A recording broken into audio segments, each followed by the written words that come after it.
And in the pardon, we released 23 people that were unjustly put in, having to do with pro-life. Hello to everyone at the March for Life. It's a pleasure to speak to you from the beautiful Oval Office. That's where we are right now, the magnificent Oval Office. And thank you for turning out once again to show your extraordinary love and compassion for the unborn. Each year, Americans of every age, color, and background travel to our nation's capital by the tens of thousands to stand up for precious little babies who cannot stand up for themselves. I am proud to be the first president ever to have joined you in person. As you know, this annual march started 52 years ago on the first anniversary of the disastrous ruling known as Roe v. Wade. That unconstitutional decision took power away from the states and the voters, kicking off 50 years of division and anger. But thanks to your tireless work and devotion across 5 decades, that historic wrong was set right 3 years ago. I was so proud to be a participant. 6 courageous justices of the Supreme Court of the United States returned the issue to the state legislatures and to the people where it belongs. It became a vote of the people. In my second term, we will again stand proudly for families and for life. We will protect the historic gains we have made and stop the radical Democrat push for a federal right to unlimited abortion on demand up to the moment of birth and even after birth. Think of that, after birth. And some people want that. Can you believe it? We will work to offer a loving hand to new mothers and young families, and we will support adoption and foster care. We will protect women and vulnerable children. Under my leadership, a reformed Department of Justice will finally investigate the radical left attacks on churches and crisis pregnancy centers, and we will bring perpetrators to justice. We will get them to justice one way or the other. I will also end the weaponization of law enforcement against Americans of faith, and I'm releasing the Christians and pro-life activists who were persecuted by the Biden regime for praying and living out their faith. I just signed that document, and they're being released. One such American was Paula Harlow. At 75 years old, Paula was sentenced to 2 years in prison after praying outside of a clinic. That's why she was sentenced to 2 years. That's what happened under the Biden regime.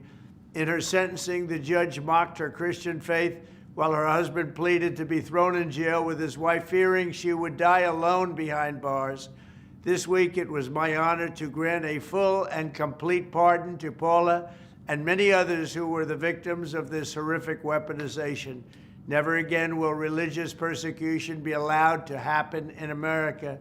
To all of the very special people marching today in this bitter cold, I know your hearts are warm and your spirits are strong because your mission is just very, very pure, to forge a society that welcomes and protects every child as a beautiful gift from the hand of our Creator. Thank you for never losing hope and never giving up. Thank you for your tremendous support. God bless you, and God bless America.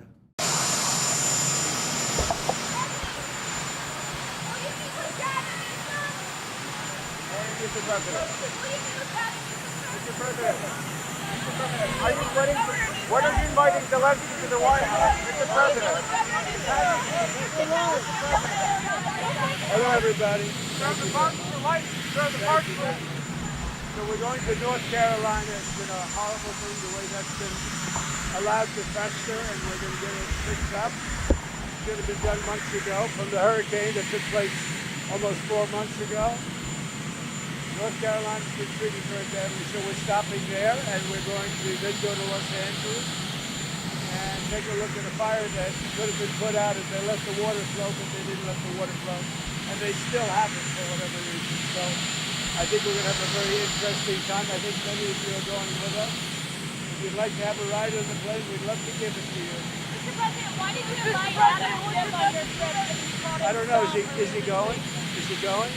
I don't know. Because if he's going to be there, it would be cheaper, but I didn't invite him. Somebody did.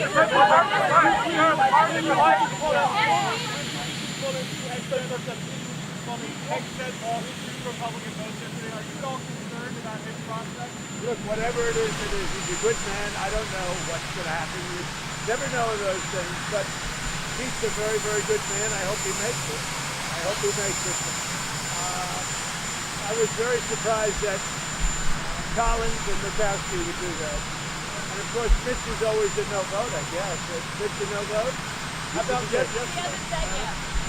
what? He hasn't said yet. Let's see what Mr. happens. President, March for life. Mr. President, March for life. Mr. President, the March for life. The March for life. I did a big clip for the March for Life, and we look forward to seeing it. I'm going to be watching it, and J.D. Vance, our Vice President, is there, and he's going to be representing us very well. Taking place in a little while, and other than being a little bit cold, it's a beautiful day. How will your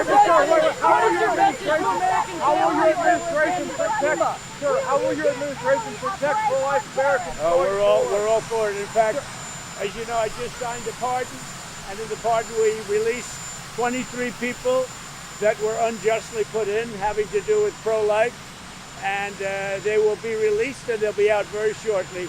It was disgraceful what happened to them. That was a persecution. Will you give Italy a break on tariffs? Well, I like her very much. Let's see what happens. Thank you, sir. Thank you. Thank you.